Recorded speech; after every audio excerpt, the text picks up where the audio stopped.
So firstly, he asked me about the questions around Terraform, and he asked me about the architecture of Terraform, how Terraform work, and what exactly Terraform is. And then I had to obviously answer that.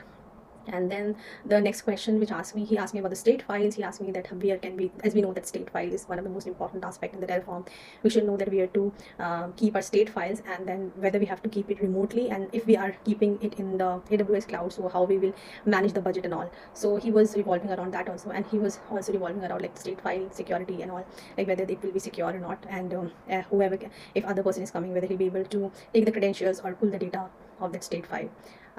And then the third question which he asked me about the all the stages which are involved, or you can say the architecture. He wanted me to explain the architecture more deeply, so that he'll be able to understand whether I have the better knowledge, or I've understood the entire, or I can work in Terraform or not. Then fourth question, he asked me about the workspace, Terraform workspace, that what are the workspaces, how workspaces work, and how you can switch between workspaces. He also asked me about input variables and the variables. So I have worked in JavaScript, I work in TypeScript as well, so I know how to handle variables. So I have to mention all the variable files and everything to him as well.